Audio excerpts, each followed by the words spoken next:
바울의 십자가 시리즈 네 번째 말씀입니다. 에베소서 2장 13절에서 18절까지 말씀 찾으셔서 우리 한 절씩 교독하도록 하겠습니다. 에베소서 2장 13절부터 18절까지 말씀입니다. 13절 제가 먼저 읽겠습니다. 이제는 전에 멀리 있던 너희가 그리스도 예수 안에서 그리스도의 피로 가까워졌느니라. 14절 그는 우리의 화평이신지라 둘로 하나를 만드사 원수된 것 그 중간에 갇힌 담을 자기 육체로 허시고 법주문으로 된 계명의 율법을 폐하셨으니 이는 이 둘로 자기 안에서 한 세 사람을 지어 화평하게 하시고 또 십자가로 이 둘을 한 몸으로 하나님과 화목하게 하려 하심이라. 원수된 것을 십자가로 소멸하시고 또 오셔서 먼 데 있는 너희에게 평안을 전하시고 가까운 데 있는 자들에게 평안을 전하셨으니 함께 읽습니다. 이는 그로 말미암아 우리 둘이 한 성령 안에서 아버지께 나아감을 얻게 하려 하심이라. 아멘. 아멘. 인류의 역사를 한마디로 정의하면, 물론 여러 가지로 정의할 수 있겠습니다만은 인류의 역사를 우리가 한마디로 정의하면 벽의 역사다, 이렇게 불러도 되지 않을까 싶습니다. 벽의 역사. 아담과 하와가 에덴 동산에서 쫓겨난 이후에 여러분, 인간의 역사는요 계속 벽을 쌓는 역사였어요. 나를 지키기 위해 벽을 쌓고, 다른 사람을 밀어내기 위해서 벽을 쌓고, 때로 우리를 지키기 위해서 또 다른 벽을 세우는 역사, 벽의 역사. 어쩌면 인류의 역사는 벽을 세우고 무너뜨리고 또 다른 벽을 세우고 무너뜨리는 역사의 반복이라 이야기를 해도 되지 않을까 싶습니다. 베를린 장벽 앞에 가보신 적 있으십니까? 1989년 베를린 장벽이 무너졌을 때 많은 사람들이 환호했습니다. 이제 드디어 평화의 시대가 왔구나. 냉전이 끝났다. 평화의 시대가 오는구나. 자, 여러분, 정말 그렇습니까? 자, 그 이후로 지난 3, 40년의 시간들을 돌아보십시오. 평화의 시대가 왔습니까? 아니요. 세상은 더 평화로워지지 않았습니다. 여러분은 이스라엘과 팔레스타인 사이에 있는 약 700km에 이르는 콘크리트 벽을 보신 적이 있으십니까? 아마 예루살렘 또는 이스라엘 성지순례를 가셔도 이 벽을 볼 기회는 아마 없으실 겁니다. 2017년도 제가 안식년을 받아 DTS를 할 때 4주 동안 이스라엘에서 선교를 한 적이 있습니다. 그때 저희 숙소가 팔레스타인 지역의 베들레헴에 있었거든요. 그래서 베들레헴과 예루살렘 사이에 서 있는 이 콘크리트 장벽을 여러 번 방문할 기회가 있었습니다. 사진으로 제가 한번 좀 보여드릴까요? 자, 콘크리트로 세워진 벽이고요. 그 벽 위에 철조망이 저렇게 올려져 있습니다. 콘크리트 벽만 해도 한 7m 정도 되지 않을까요? 어마어마하게, 우리 여기 한 2층 그리고 한 반 정도가 더 올라가는 그런 높이의 벽이었고요. 그 벽 밑에는 많은 상인들이 장사를 하는 그러한 모습들을 볼 수가 있었습니다. 자, 그런데 상인들이 이렇게 장사를 하는 구간은 거의 사람들이 좀 밀집된 지역이었고요. 자, 그 다음 이 길고 긴 어마어마하게 큰 콘크리트 장벽에 사람들이 자기의 사연을 적어서 벽에 붙인 이런 벽보들, 사연의 글들이 빼곡하게 수천 장이 붙어 있었습니다. 하나하나의 페이퍼 안에는 이 벽 때문에 고통을 당하고 아픔을 당하고 죽임을 당했던 많은 개인들의 삶의 어떤 그 아픔의 이야기들이 적혀져 있었습니다. 여러분, 우리 한반도는 어떻습니까? 세계에서 가장 중무장된 휴전선이 남과 북을 가로막고 있지 않습니까? 자, 그런데 눈에 보이는 이 콘크리트 장벽이나 그리고 이 절조망보다 더 무서운 벽이 있습니다. 여러분, 그게 뭘까요? 우리 마음속에 있는 보이지 않는 담이죠. 부부 사이에 말이 끊기면서 생기는 침묵의 벽이 있고요, 부모와 자식 사이에 세대의 벽이 있습니다. 진보와 보수라는 이념의 벽이 각 사람의 마음에 정말 허물어지지 않는 벽으로 세워져 있고요, 안타깝게 교회 안에도 끼리끼리의 벽들이, 수많은 끼리끼리의 벽들이 세워져 있습니다. 우리가 지금 이렇게 같은 공간에서 하나님을 예배하고 있습니다마는 혹시 여러분 마음속에 이런 경고문이 붙어있진 않습니까? 여기까지야, 그 이상은 넘어오지 마라.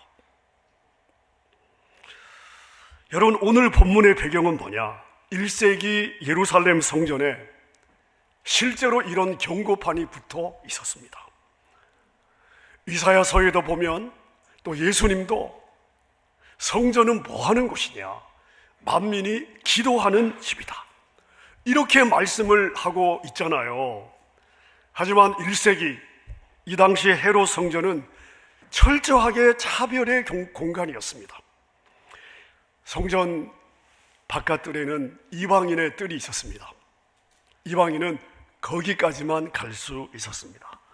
그 안쪽으로 가기 위해서는 높이 1.5m가 되는 돌벽을 넘어야 되는데요, 이 난간을 히브리어로 소레그라고 불렀습니다. 소레그, 이방인은 절대로 넘어와서는 안 되는 경계선, 이런 의미죠. 자, 그런데 이 소레그에 무시무시한 경고판이 붙어 있었다는 것을 1871년 그곳에서 발견된 유물을 통해, 한 비문을 통해 확인할 수 있었습니다. 그 비문에는요, 그 소레그의 벽, 그 돌 하나에 박혀 있었던 그 비문에 어떤 글귀가 적혀 있었느냐? 어떤 이방인도 이 난간 안으로 들어오지 마라. 붙잡히는 자는 그 뒤에 따르는 죽음에 대해 스스로 책임져야 될 것이다. 여러분, 하나님의 집 한가운데 이 벽을 넘으면 너 죽을 거야 라는 경고가 붙어 있었다는 게 어떠십니까? 참 마음이 아프지 않습니까? 단순한 출입금지가 아니고요, 넘어오면 너 죽는 거야. 하나님의 성전 안에. 유대인에게 이방인은 지옥의 불쏘시개였고요, 이방인에게 유대인은 인류의 적이었습니다. 반드시 죽여야 되는 인류의 적. 유대인과 이방인 이 사이에는요, 절대 건널 수 없는 거대한 벽이 있었습니다. 바울 사도도 예루살렘을 방문했을 때 이방인 드로비모를 이 담 안으로 데리고 들어갔다, 들어간 적이 없는데 그런 오해를 받아서 돌에 맞아 죽을 뻔하지 않습니까? 여러분, 이만큼 이 담은요, 눈에 보이지는 않아도 실제로 존재하는, 누구도 허물어뜨릴 수 없는 거대한 벽이었습니다. 자, 근데 오늘 본문이 바로 이 벽, 이 담 이야기를 하고 있습니다. 이 담을 무너뜨렸습니다. 무너질 수 없는 벽을 무너뜨렸습니다. 인류 역사상 이 담을 무너뜨린다, 절대 가능하지 않을 일을 해낸 인류 역사상 가장 위대한 한 사건을 바울 사도가 지금 간증을 하고 있는 거예요. 여러분, 오늘 말씀을 통해 우리 안에, 우리 마음 안에, 우리 가정 안에, 우리 공동체 안에 있는 모든 소래그들이 십자가의 보혈로 무너지는 역사가 있기를 소원합니다. 자, 바울은 13절을 이렇게 시작을 하고 있습니다. 이제는 여러분, 이제는 뭘 전제로 하는 거죠? 그때는 있었다는 이야기죠. 그때는 그랬는데 이제는, 자, 그런 의미에서 이제는이 등장하지 않겠습니까? 그럼 그때는요, 자, 11절 12절을 보면 그때 우리 과거, 우리가 어떠했는가 하는 것을 기록을 하고 있는데, 우리는 그리스도 밖에 있었고요, 하나님의 약속과는 아무 상관이 없는 사람들이었고 소망도 없었고요, 하나님도 없는 그러한 존재였습니다. 자, 이게 우리의 옛 주소죠. 하나님에게서 멀리 떨어져 있었던 사람들, 단순히 거리의 문제가 아니에요. 영적인 절망의 상황입니다. 아무리 착하게 살아도, 아무리 깊이 생각해도, 아무리 많이 가져도, 아무리 많은 학식이 있어도 죄인은 자기 힘으로 하나님께 한 발자국도 가까이 갈 수 없었습니다. 죄의 담이 놓여져 있었기 때문이죠. 자, 그런데 위대한 반전이 일어났습니다. 그러나 이제는 어떤 일이 일어났냐 하면요, 그리스도의 피로 가까워졌습니다. 우리는 하나님과 멀리 떨어져 있었고요, 하나님의 백성 될 수 없는, 가까이 다가갈 수 없는 거리에 있었던 사람들입니다. 근데 무엇으로요? 그리스도의 피로. 죄인은 절대 자기 힘으로 뭔가를 할 수 없는 상태이지만 이것을 무엇이 해냈느냐?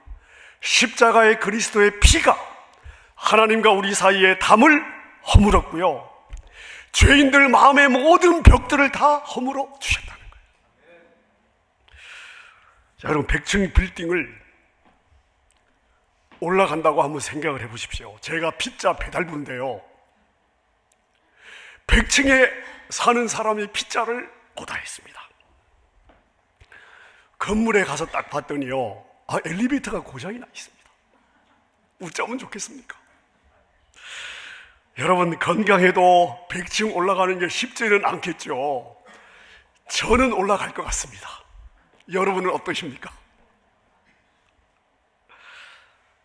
하지만 엘리베이터가 작동을 하고 있다면 다른 이야기겠죠. 여러분, 아무리 건강해도 100층 걸어 올라가는 거 쉽지 않겠습니다만 아마 올라가도 정말 완전히 진이 다 빠지겠죠. 하지만 엘리베이터를 우리가 탈 수 있다면요, 난 아무것도 할 필요가 없습니다. 순식간에 아무것도 하지 않아도 엘리베이터를 타고 있는 자체만으로 나는 그 정상에 100층까지 올라갈 수가 있는 것이죠. 율법이 계단이라면 은혜는 엘리베이터입니다. 바울은 우리에게 무엇을 말하고 있냐 하면요, 우리가 계단을 올라간 것이 아니고 그리스도의 피로 작동하는 엘리베이터를 타고 어디까지 올라갔냐 하면요, 하나님의 보좌 앞에까지 올라간 거예요. 죄의 담으로 절대 설 수 없었던 하나님의 그 보좌 앞에 그리스도의 피라고 하는 엘리베이터를 타고 주님이 우리를 하나님의 보좌 앞에 가까이 바로 그 앞에 세워주셨다. 지금 그 이야기를 하는 거예요. 그게 바로 십자가라는 거예요. 여러분, 그래서 신앙생활은 무엇을 타고 올라갔느냐가 아니라 얼마나 열심히 올라갔느냐의 이슈가 아니고요, 무엇을 타고 올라갔느냐의 이슈입니다. 죄의 벽은 우리의 노력으로 넘을 수 있는 것이 아니에요. 하지만 예수님이 자신의 피로 한 번에 영원히 우리를 하나님의 보좌 앞에 세워주셨어요. 여러분, 이게 은혜이고 이게 복음인 거예요. 이어서 바울 사도가 14절을 한번 보세요. 그는 우리의 화평이신지라 둘로 하나를 만드사 원수된 것 곧 중간에 막힌 담을 자기 육체로 하시고. 여러분, 저는 이 말씀을 묵상할 때마다 마음이 떨려요. 원문을 보면, 원문을 직역하면 바울 사도가 지금 이렇게 이야기를 하고 있습니다. 그분 자신이, 바로 그분이 우리의 평화이시다. 여러분, 성경은요, 그분이 우리에게 평화를 주셨다, 그분이 평화를 만드셨다, 그분이 평화를 우리에게 가져오셨다라고 말하지 않습니다. 성경은요, 그분이 우리의 평화라고. 여러분, 우리가 평화하면 흔히 이렇게 생각을 하잖아요. 형편이 좀 나아지면 평안해지겠지, 문제가 해결이 되면 마음이 놓이겠지, 저 사람만 없으면 난 괜찮을 거야.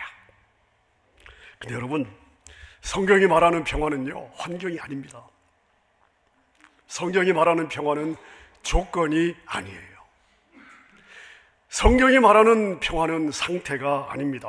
성경이 말하는 평화는요, 인격입니다. 인격. 제가 이렇게 한번 설명해 볼까요? 어린아이를 한번 떠올려 보시겠어요? 어린아이, 아주 어린아이. 이 아이가 가장 무서워할 때는 언제일까요? 무서워할 때, 어두울 때, 낯선 장소에 있을 때, 시끄럽고 혼란스러울 때 아마 무서워하겠죠. 자, 그런데요, 신기한 장면이 하나 있습니다. 이 아이가 엄마의 품에 안기는 순간 환경이 바뀌어요? 아니요. 어둠은 그대로 있습니다. 소음도 그대로 있습니다. 상황은 달라지지 않았습니다. 하지만 이 아이가 엄마의 품에 안기는 그 순간 그냥 그걸로 해소가 되는 거예요. 아이는 울음을 그치고 금세 새근새근 평안한 잠을 자지 않습니까? 왜 그렇죠? 이 아이에게 평화는 조용한 방이 아닙니다. 밝은 조명이 아니에요. 엄마라고 하는 인격입니다. 아이에게 평화는 상태가 아니라 엄마라고 하는 인격인 것이죠. 성경이 말하는 평화가 바로 이것입니다. 바울 사도가 이것이 우리의 평화라고 말씀을 하는 거예요. 예수님은 우리 삶의 모든 문제를 다 치워놓고 다 해결해 주고 그 다음에 평화를 가져오시는 분이 아닙니다. 예수님은 치열한 우리의 삶의 현장, 여전히 문제가 그대로 있는 그 자리, 피 튀기는 생존 경쟁의 그 한가운데로 평화 자체로 우리의 삶에 오신 분이세요. 그래서 보세요, 여러분. 예수님이 배에 계셨을 때 갈릴리 바다는 여전히 폭풍 가운데 있었지만 예수님이 계신 그곳은요, 평화가 있었습니다. 예수님이 우리 안에 계실 때의 상황은 여전히 힘들 수 있었습니다마는 우리의 마음은 무너지지 않아요. 왜냐하면 평화는 환경이 아니라 예수 그리스도 그분 자신이기 때문입니다.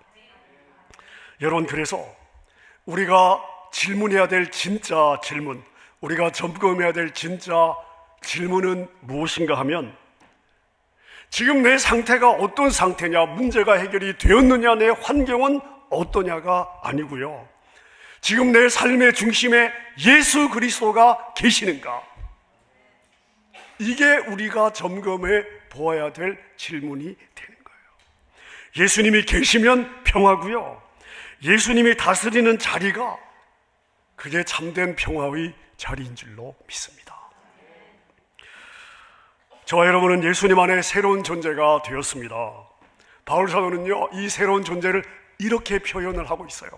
성경 전체에서요, 유일하게 이곳 한 번 바울 사도가 적고 있는 표현입니다. 한 새 사람, one new man. 성경 유일하게 한 곳 있는 표현이에요. 유대인이 이방인이 된 것이 아닙니다. 이방인이 유대인이 된 것이 아니에요. 유대인도 이방인도 완전히 새로운 존재로 재탄생했다. One new man. 자, 그래서 초대교회 성도들은 자신들을요, 제3의 인류라고 불렀습니다.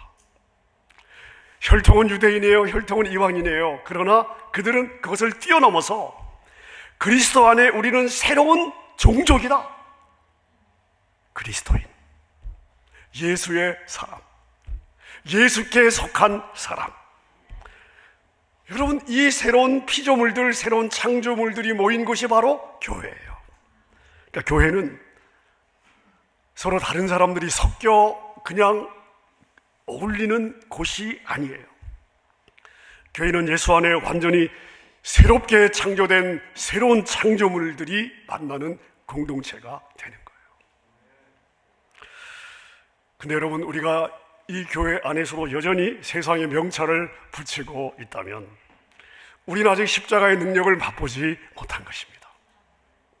십자가 앞에서 우리는 모든 명찰, 세상이 붙여준 너는 여기 사람이야, 너는 저기 사람이야, 아니에요. 여러분, 십자가 앞에서 우리는 모든 세상의 명찰을 다 내려놓고 예수의 사람, 예수께 속한 사람, 이 하나의 명찰만 가지고 만나는 거예요. 그게 교회예요. 대한민국 축구 선수들 중에 유럽 리그에서 뛰는 선수들이 많이 있죠. 손흥민 선수도 유럽에서 뛰다가 LAFC에 왔잖아요. 여러분, 다른 클럽에 소속이 되어서 경기를 한다고 생각을 해보십시오. 라이벌이에요. 경쟁자입니다. 서로 욕하고 태클하고요. 상대방을 반드시 이겨야 되겠죠. 자, 그런데 대한민국 국가대표로 소집이 되는 순간 어떻습니까? 모두가 다 한 유니폼을 입는 거죠. 이제는 각 소속팀에 속해서 서로를 이겨야 되는 경쟁자가 아니에요. 같은 나라 조국을 위해서 뛰는 한 팀이 되는 것이죠. 여러분, 이게 바로 교회입니다. 세상에서는 이념이 다를 수 있습니다. 태어난 지역이 다를 수 있습니다. 입장이 다를 수 있습니다. 하지만 그리스도 안에 들어오는 순간 여러분, 그 모든 벽들은요 십자가 앞에서 순식간에 다 사라지는 거예요. 우리는 그리스도 안에 그리스도인 예수의 사람이라고 하는 모두 같은 유니폼을 입습니다. 우리가 교회 안에서도 아직도 서로를 경쟁자로 보고 있다면, 아직 그리스도인의 유니폼을 입지 않았다고 봐야 되겠죠. 사랑의 원자탄 손양원 목사님을 아십니까? 사랑하는 두 아들을 죽인 원수가 있습니다. 여러분, 손 목사님은요 아들을 죽인 원수입니다. 피해자의 아버지입니다. 이 두 가지 정체성이 있었습니다. 하지만 손양원 목사님은 이 두 정체성 중 하나를 선택하지 않습니다. 손 목사님은 예수 안에 전혀 새로운 사람으로 살았습니다. 그래서 원수와 피해자라고 하는 인간의 틀을 넘어서서 이 정체성을 뛰어넘어서 그를 죽이지 말고 내 아들로 삼아달라. 새로운 피조물의 정체성, 새로운 창조물의 정체성으로 살아낸 것이죠. 예수님은 자신의 몸으로 벽을 허물어 주셨습니다. 여러분, 아까 본 예루살렘과 베들레헴 사이에 있는 7m 콘크리트 벽은요 정말 무너지기 어려운 아주 견고한, 지름이 1m가 넘습니다. 완전 콘크리트, 높이가 7m가 넘습니다. 만약 그 담을 몸으로 부서뜨린다고 생각해 보십시오. 그 몸이 남아나겠습니까? 우리 주님은 자기의 몸을 들여 이 땅의 모든 담을 다 허물어 주신 거예요. 그래서 우리는 하나님과 회복이 되었고 예수 안에 새로운 피조물로 창조되었습니다. 자, 그렇다면 여러분, 우리는 어떻게 살아야 되겠습니까? 몇 가지 제안을 드립니다. 여러분, 우리는 갈등하며 살아갈 수밖에 없습니다. 갈등은 끊임없이 발생을 할 것인데, 여러분, 이 갈등 속에서 이 질문을 한번 해보십시오. 하나님이 어떻게 영광을 받으실까? 부부싸움을 할 때 또는 직장 동료와 갈등이 생길 때, 공동체 안에서 관계로 어려움이 만들어졌을 때 누가 옳으냐? 어떻게 내 자존심을 세울 것이냐? 어떻게 하면 저 사람을 이길까가 아닙니다. 우리는 흔히 어떤 함정에 빠지냐 하면요, 무엇이 옳으냐를 따지려는 기본적인 성향이 있습니다. 나에게는 옳을 수 있습니다. 근데 여러분, 절대 나는 객관적이지 않아요. 객관적인 인간은 존재하지 않습니다. 나에게 옳을 뿐이에요. 우리가 던져야 될 질문은 무엇이 옳으냐가 아닙니다. 우리가 던져야 될 질문은 이 상황 가운데 어떻게 하면 하나님이 영광을 받으실 수 있을까? 여러분, 이 질문만 우리가 제대로 던져도 문제의 절반은 해결되지 않을까요? 두 번째, 남의 잘못은 작은 잘못까지 크게 보면서 기둥 같은 크기의 내 눈에 들보는 보지 못하는 경우가 너무나 많습니다. 여러분, 상대방의 잘못을 비난하기 전에 이 갈등에 기여한 나의 잘못 1%를 먼저 찾아내서 나를 돌아보십시다. 여보, 당신이 소리 질러 내가 화를 냈지만 그래도 같이 소리 지른 건 내 잘못이야. 와, 여러분, 이러면 게임 끝 아닙니까? 내가 잘못했다는데 뭐라고 할 거냐고요. 여러분, 이것이 들보를 빼는 것입니다. 상대방이 99%를 잘못하고 내가 설사 1% 잘못을 했다 할지라도 나는 상대방의 99%를 보기 전에 나의 1%를 100%로 받는 거예요. 세 번째입니다. 비난하지 말고 온유하게 바로잡는 것이 필요합니다. 때로 참는 게 능사가 아닐 수도 있어요. 바로 잡아야 될 게도 있습니다. 자, 근데 이런 경우에는 어떻게 해야 되느냐? 갈라디아서 6장에 보면 바울 사도가 모든 일을 온유한 심령으로 대해라, 이렇게 권면을 하고 있습니다. 온유한 마음, 온유한 심령, 상대방을 배려하는 마음입니다. 여러분, 이 마음으로 말할 자신이 없다면요, 이 마음을 주님이 주실 때까지 기다리는 것이 좋습니다. 마지막 네 번째입니다. 기다리지 말고 먼저 손을 내밀어야 합니다. 여러분, 이것이 중요해요. 네가 먼저 잘못을 인정해. 그럼 내가 용서해 줄게. 여러분, 이것은 세상의 방식이죠. 세상의 방식입니다.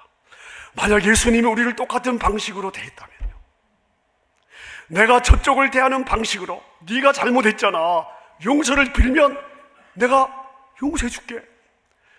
예수님이 만약 나를 그렇게 대하셨다면요, 나는 과연 용서를 받을 기회가 있었을까요? 우리가 여전히 원수 되었을 때에 주님은 생명을 우리를 위해 주셨는데요, 가장 귀한 생명을 네가 와서 빌면 용서해 줄게라고 말할 수 있는 자격이 과연 우리에게 있을까요? 내가 먼저 손을 내미는 것, 여러분, 이것이 십자가의 정신이에요. 말씀을 정리하겠습니다. 여러분, 베를린 장벽은 무너졌습니다마는 우리 마음의 장벽은 여전히 높지 않습니까? 견고하게 서 있지 않습니까? 이 벽을 여러분의 노력으로 허물려고 하지 마시고요, 그 벽을 십자가 앞에 가져오세요. 마음의 벽을 허물 수 있는 것은 오직 내가 십자가 앞에 설 때만 가능합니다. 오늘 말씀을 들으면서 혹시 마음속에 떠오르는 그 누군가가 있으시다면 여러분, 그 사람이 바로 여러분이 넘어야 할 소래구예요. 절대 이 선 안에 들어오지 말어. 여러분, 이 소래구를 우리 주님이 무너뜨려 주셨거든요. 우리는 평화를 바라는 자로 부르심을 받은 것이 아니라 평화를 만드는 자로 부르심을 받은 거예요. 자존심을 내려놓고 먼저 손을 내밀어 보십시오. 내가 한 번 손을 내밀었을 때 잡아주지 않는다면 손을 잡아줄 때까지 계속해서 내밀어 보십시오. 여러분, 손을 먼저 내밀 때 그 복은 자기 자신이 먼저 받는 거예요. 내가 결단하고 손을 내미는 순간 상대방이 어떤 반응을 하든 상관없이 하나님의 평강이 여러분의 마음에 강같이 흘러갈 거예요. 나는 평화를 바르는 자가 아니라 평화를 만드는 자로 부르심을 받았다. 여러분, 이 고백이 여러분의 승리의 간증이 되시기를 우리 주님의 이름으로 축원합니다. 우리 말씀 생각하면서 함께 찬양하겠습니다. 주님, 나의 마음에 선한 것이 없습니다. 하지만 나의 모든 이 벽까지 주님께 드립니다. 주님의 마음으로 나를 채워 주십시오. 우리 함께 찬양하겠습니다. 보소서 주님, 나의 마음을 선한 것 하나 없습니다. 그러나 내 모든 것 주께 드립니다. 사랑으로 안으시고 날 새롭게 하소서. 보소서 주님, 나의 마음을 선한 것 하나 없습니다. 그러나 내 모든 것 주께 드립니다. 사랑으로 안으시고 날 새롭게 하소서. 주님 마음 내게 주소서. 내 아버지 주님 마음 내게 주소서. 나를 향하신 주님의 뜻이 이루어지도록 주님 마음 내게 주소서. 내게 사랑을 가르치소서. 당신의 마음으로 용서하게 하소서. 주의 성령 내게 채우사 주의 길 가게 하소서. 주님 당신 마음 주소서. 주의 성령 내게 채우사 주의 길 가게 하소서. 주님 당신 마음 주소서. 주님 마음 내게 주소서. 내 아버지 주님 마음 내게 주소서. 나를 향하신 주님의 뜻이 이루어지도록 주님 마음 내게 주소서. 우리 한 번 더 내게 사랑을 가르치소서. 내게 사랑을 가르치소서. 당신의 마음으로 용서하게 하소서. 주의 성령 내게 깨우사 주의 길 가게 하소서. 주님 당신 마음 주소서. 주의 성령 내게 채우사 주의 길 가게